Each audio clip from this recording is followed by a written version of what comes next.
বদলানোর আগে নিজেকে বদলাতে হবে এবং নিজেদেরকে কিভাবে বদলাতে পারে।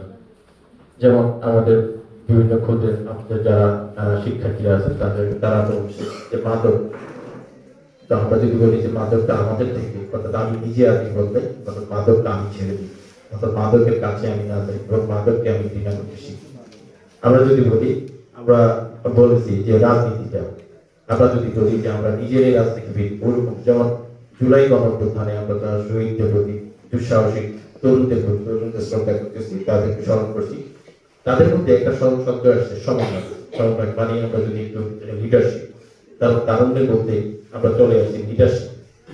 এখন একটা স্টুডেন্ট, আমরা এই রাজনীতিটা আমাকে কেউ শিখাই দেওয়া হয়নি, জুলাই গণঅভ্যুত্থানটা কাউকে শিখাই দেওয়া হয়নি, এটা অটোমেটিকলি আমাদের মধ্যে ছিল।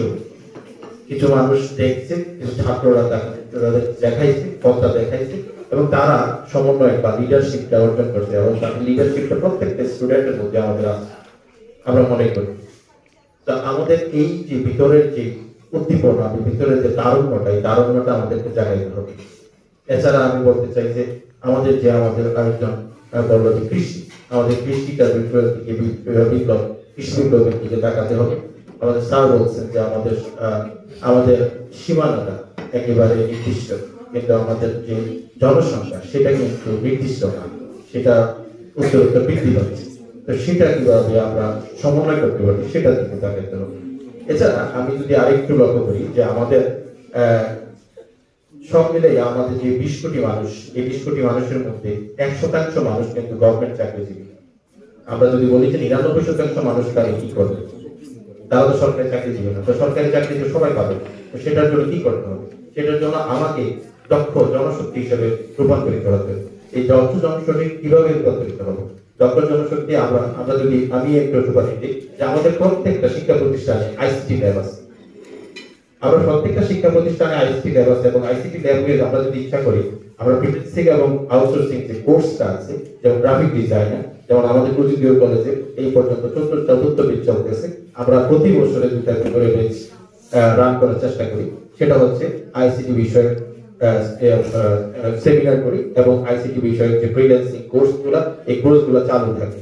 এর মাধ্যমে কি হয়? এর মাধ্যমে হচ্ছে আমাদের যে তরুণরা আমরা দক্ষ জনসম্পদে রূপান্তরিত হয়ে যাচ্ছি।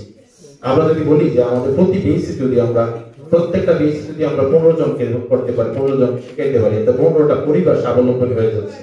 এইভাবে যদি আমরা চিন্তা করি তাহলে আমার মনে হয় যে আমাদের যে সরকার, এই যে আমাদের বিশাল বেকারত্ব, শিক্ষিত জনসংখ্যা, বেকারত্ব যে ভবিষ্যতে আমরা যদি নিজেরা উদ্যোগী হই এবং আমাদের শিক্ষা প্রতিষ্ঠানগুলোতে যদি এইভাবে এই আউটসোর্সিং ক্লাসটা যদি মোটামুটি সবাইকে যদি উদ্বুদ্ধ করতে পারে, তার প্রত্যেকটা স্টুডেন্ট নিজেরাই আত্মনির্ভরশীল হয়ে যাবে। তখন দেশের প্রতি নির্ভরশীলতা তার কমে যাবে, দেশ বরং তার উপর নির্ভরশীল হয়ে যাবে এবং বৈদেশিক মুদ্রা অর্জনের মাধ্যমে আমরা দেশটাকে আরো শক্তিশালী